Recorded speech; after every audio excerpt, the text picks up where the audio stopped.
So we're making Chelsea buns. What do we need for this? So to make Chelsea buns, which I haven't done before, but not on here. We need, I'm halving it, so it's 450 grams of flour. I'm using plain flour. You can use strong white flour. 2 times 7 grams of yeast, 25 grams of sugar, 150 mils of milk, 1 egg, 50 grams of butter and some oil, and I'm halving that. So, to make the Chelsea bun in dough, we're gonna start by making the dough, mix together the flour, yeast, caster sugar, 1 tablespoon of salt into the, basically dry, and then we're gonna add the wet. So I'm gonna use plain flour, but you can use strong. I have one opened already. And you need some yeast. Let's hope I've got enough yeast. You need both of them.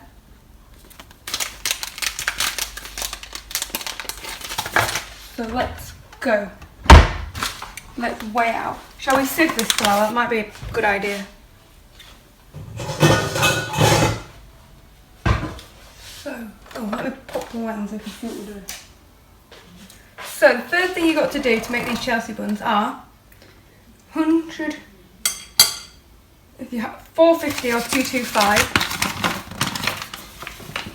I'm doing 225.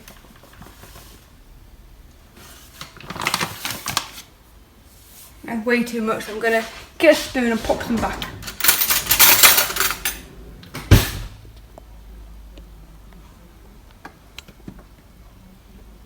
Just making it a bit more level there.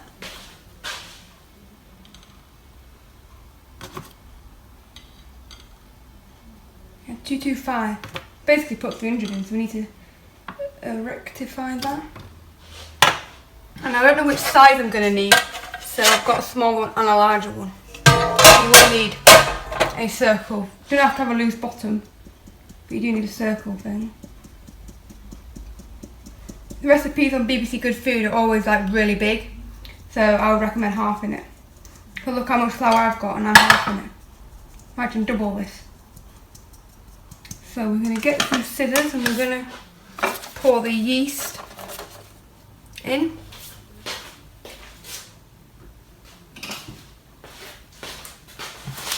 This is what's going to help it rise.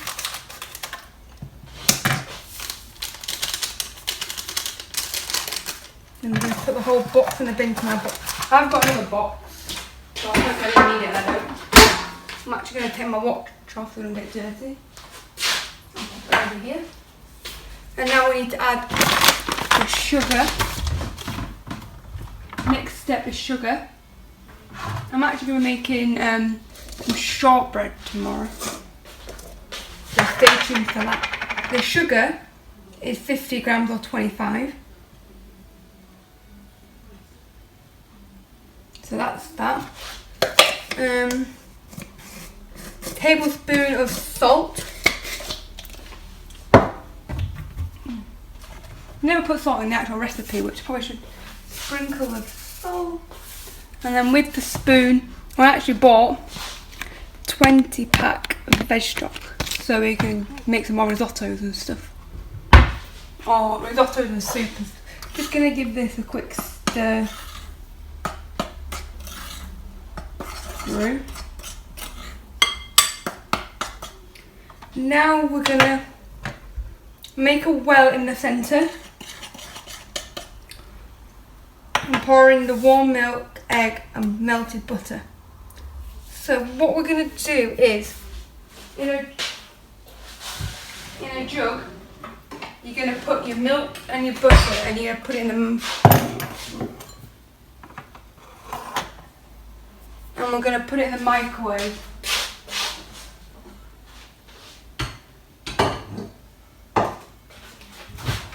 I bought some bacon butter, so we'll use that and some milk. So we need 150 milk or 75.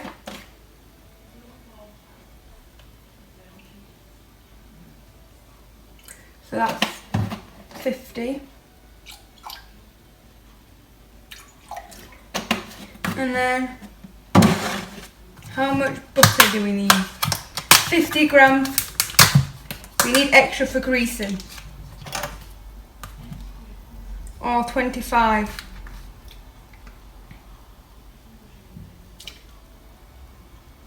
That'll do. And you can do it on a pan, on the hob, but if you don't have that much time, you can bang it in the microwave. We're going to do 30 seconds because the milk needs to be warm. The milk needs to be warm and the butter needs to be melted. And then once it's out, we're going to add 1 egg. And keep the butter out if you still need it for greasing.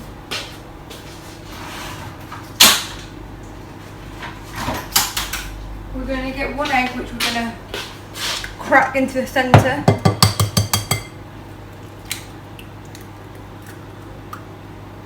And then you put the eggshells in. And you don't need the milk anymore. I'm actually really surprised I've never done Jasmine drink. I used to do it all the time. Sorry for GCSE. But I've never done them on here before. Butter's not quite melted, so we'll go for another 30 seconds. And it says mix well. First with a wooden spoon and then with your hand until it's softer. If it feels dry, add a warm milk, warm water. If it feels so sticky, add right. Stick with a wooden spoon. That indicates, let's get a wooden spoon out. Let's mix this egg into it first. Let's scramble this egg. Even if it's not done now, it'll be basically melted, so let's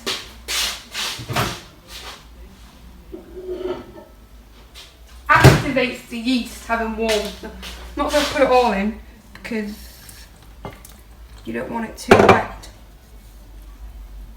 It has to be warm. The butter wasn't completely melted, but it is basically melted. So if we keep, we're definitely going to need. We're going to leave it, I think we shaped it before we leave it to rise. Oh. You can leave it to rise as a dough and then shape it and leave it to rise again. Or you can, for the quickness, just leave it to shape it straight away. So that's what we're going to do. Now it says dust your worktop. So I've got my flour drencher for that. So we're going to dust the worktop like so. Let me move the spoon, the scissors, the jug. And we're just going to... Oh, I've run out of flour in there. So we'll just get some plain flour. So that's like that. We're going to get a flour like that. Dust your worktop and tip the mixture. And then we're going to tip this in. It is quite warm obviously because of the butter and the milk. And it is quite sticky, so maybe we need extra flour. But for now, I actually don't that much when it all comes together, but I don't need loads and loads. So I might use a smaller one actually. And then it says knead the dough until it is soft and elastic. Shape into a ball and sit in a clean bowl that you're covered with. And then leave to rise and warm.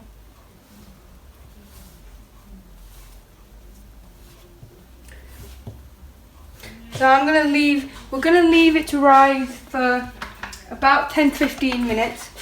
I have got double yeast in mind, so it rises faster. Because obviously I halved it, but I didn't halve the yeast. So I've got double the yeast. So, what you're going to do, we're just going to knead it for a few minutes, and then once it sits, you're going to pop it in a bowl, and then you're going to put some cling film on the top, and then you're going to leave it for, well, it depends how long you've got really. I would say between 10 and 20 minutes, half an hour even if you've got the time. It should double in size, but it might not if you don't leave it that long, but you will be able to tell if it's risen. and then we're going to do the filling, rolling out and all of that. But you're going to leave it now for about 15 minutes. And you can clear up in that time. I'm going to bang it in here. I'm going to put some flour on the bottom, or you can put some melted butter on. Something so it doesn't stick to the bottom. I'm going to get some cling film, wrap it up. I'm going to put it somewhere nice and hot. I'm going to put it somewhere nice and hot so it rises. But the kitchen is quite hot, so I might just leave it out in the kitchen, and I'm going to leave it to rise. It's like a double proof, so it should double in size. So let me get some cling film.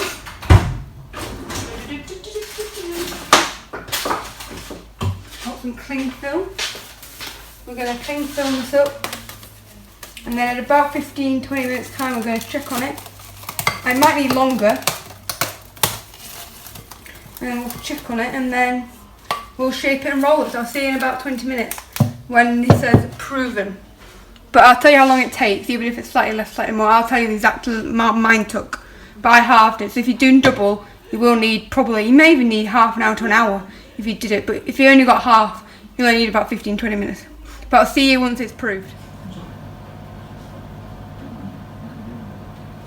Right, so you want your oven on 200 degrees, 180, or gas mount 6. So I've melted the butter, which is 25 grams for filling and extra for greasing. So now I'm about to weigh out things being proven for about 10 minutes.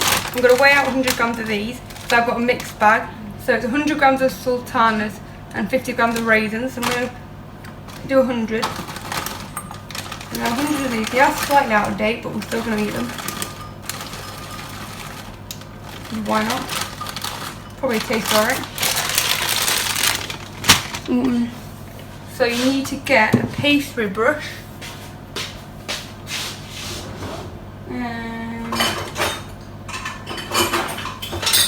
which mine has vanished.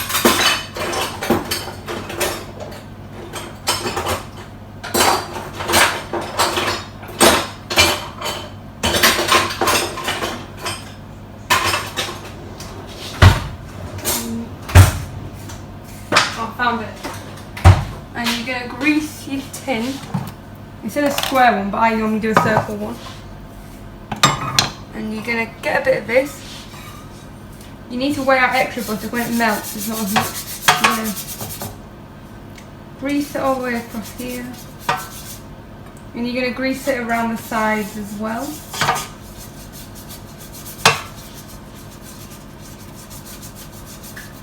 And then you got one greased tin. You've got mixed spice, use mixed spice, and we also need, actually we might as well put it in with the sultana mix. You're going to need 25 grams of sugar. Actually I need half of that, so that's 12 grams.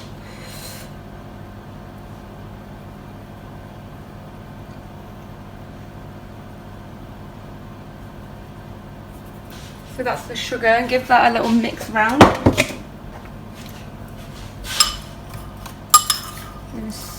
And add mixed spice if you've got it.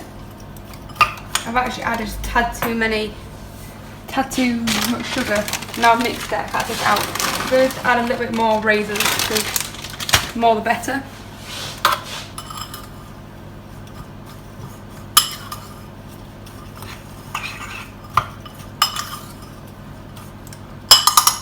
And then it says, dust the worktop with a little more flour, then start to knead the dough. We need to check if it's risen. Only been 9 minutes. We might need another 2. Shape into a rectangle. But I always do it in a circle, like a flower sort of shape when it's done. And you do roll it out into a square. To fill the buns gently, spread the softened butter over the dough, then scatter the currants and chop. So theoretically we should chop these, but they are, maybe we should chop them.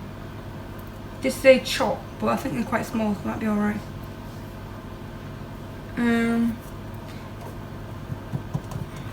sprinkle over, and then we're going to roll it up. That's on the back. So let's check this dough. It's been rising for 10 minutes. Once it's shaped, you need to rise it for even longer. So if you can reuse the same bit of cling film, that would be great. It's already oiled up. It's definitely risen. Because look at the stretchiness, the elastic on that. So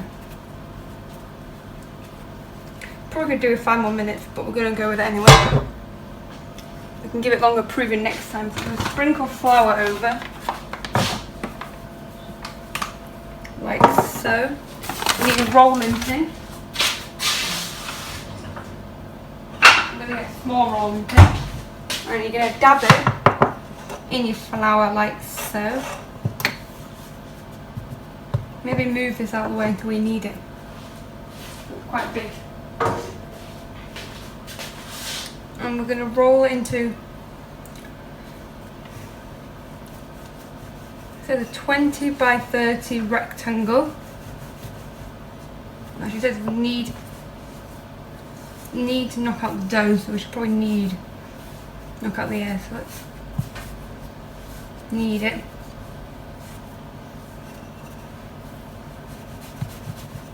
And then we're going to roll it.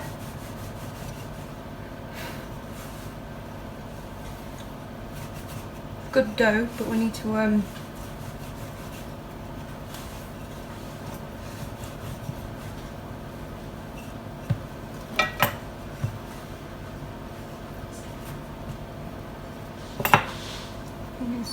swizzle it around.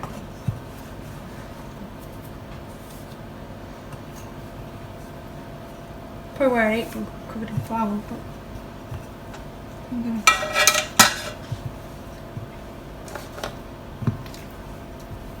You want to get it as thin as you can. I'm going to turn it upside down. You want it as much as a rectangle shape as you can get it. So the more of a rectangle, the better.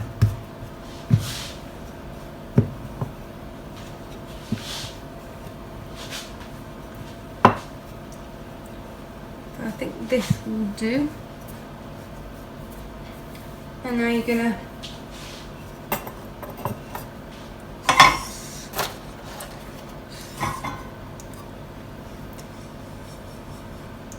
just cover it in butter.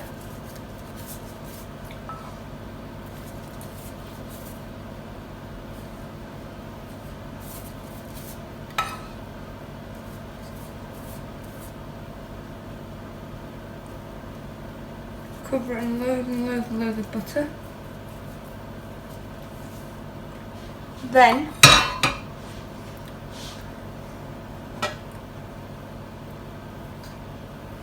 sprinkle all this stuff in around the edges.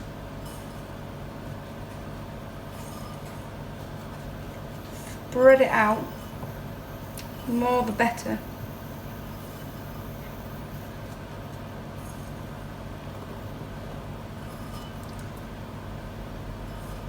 So spread mine out a bit because I'm a bit sparse, and I might just add a few more. Let's just try. The more the better, why not? And now the point is we're going to roll it. Actually, the bag's basically done, so I might as well finish the bag off.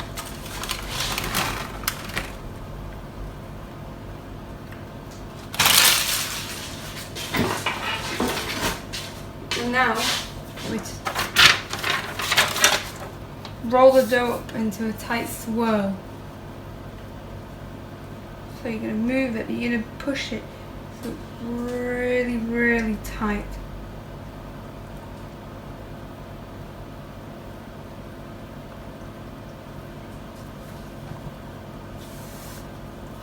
Like so. Now it's really tight like this. We're going to get the bread knife. You need your tin back. You're going to chop both ends off. Should probably do this on a chopping board. But let me get a chopping board.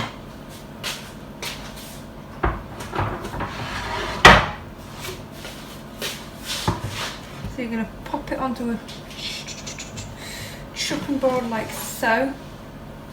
And then it says roll.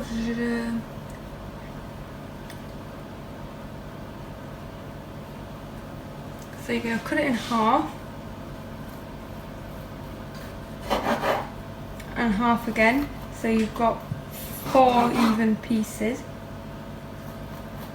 And then you can half each of these pieces.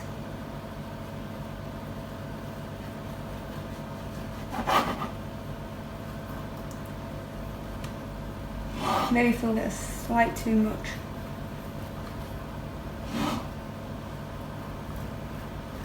You've now got 1, 2, 3, 4, 5, 6, 7, 8.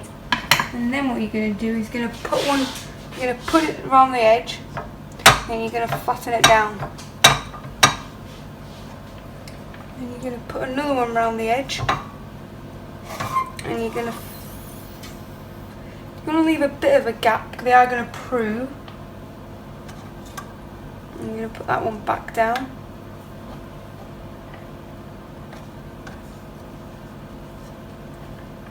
Put them around the edge and then fill the middle.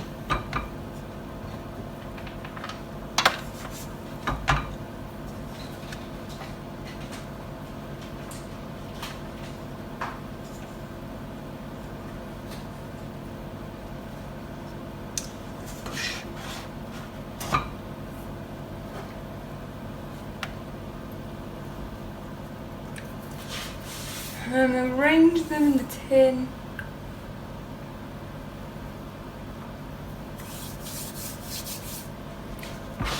And they should look a bit like this. And then what you're going to do is you're going to put your cling film back on.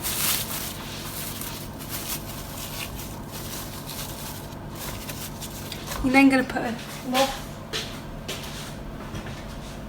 over the top, and then you're going to prove it for 10 minutes, and then you bake it. So, and then bake for 10 minutes, then reduce the temperature and bake for further 10. So in total it takes about half an hour, about 25-30 minutes from now. You can leave that to prove until around 25 past, and then we're going to bake it for 15 to 20 minutes after. Half with higher heat, half with a lower heat. And yeah, right, so my chocolates have been in for 10, I would say about 15 minutes, but it will be done in like literally 2 minutes because I didn't turn the heat down halfway, I left it on high the whole time. So mine will probably be done in about 2 to 5 minutes. They're pretty much done. But in the meantime, I cleared up. But what I also did, this is to get them out of the tin, and they shouldn't stick because we greased them. What I did do is I did make some icing to drizzle over the top once they're done. So what you're going to do with this icing is we're just going to drizzle over the top. I used half the amount of water to half the amount of icing. So I did half a batch. So I did 4 tablespoons of icing and 2 tablespoons of water. Obviously, if it's too wet, add more icing, which is more likely the case than too dry. If it is too dry, add some more water. It needs to be like runny consistency like this. And this is just going to drizzle across the top. Yeah. So mine have been in for 15 minutes now. And I would say they're pretty much done. They have been on a higher heat. They're on a higher heat like the whole time. So we're going to take them out, we're going to get them out, we're going to drizzle them, we're going to photograph them, and look at the colour of that. Got a nice goldeny colour on top. So the question is getting out of the tin.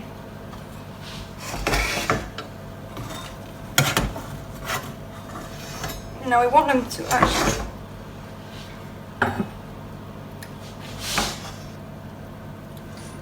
I don't know how to get this little.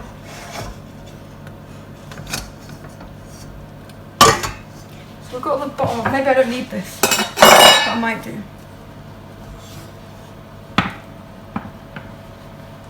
So let me get underneath of this. And we're going to bring it off. That bottom bit is it broke. That bottom bit is extremely hot. So I'm going to put both of them in the sink to soak. I'll wash it. It did break, which isn't great, but it's mendable. Now, is it cooked in the middle? That's the question. I say it is, mainly because I don't have any more time. And now what you're going to do is you're simply going to get your icing and you're going to drizzle it across the top like so. So you get like nice streaks. Drizzle, drizzle, drizzle, drizzle, drizzle. And that is how you make the perfect Chelsea bun.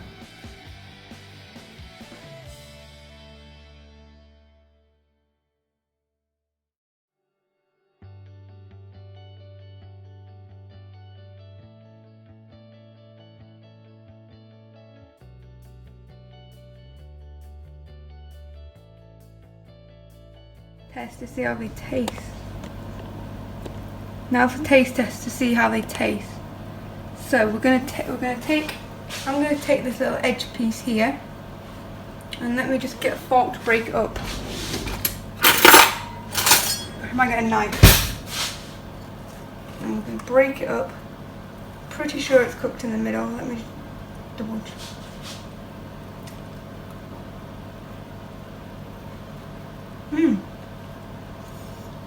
Perfect colour on the top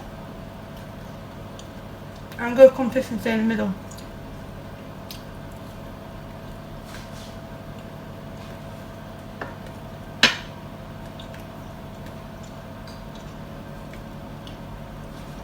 That is probably the easiest way to make a Chelsea bun. I think I'll give that 7 or 8 out of 10. And thanks very much for watching, and I'll see you soon with another video.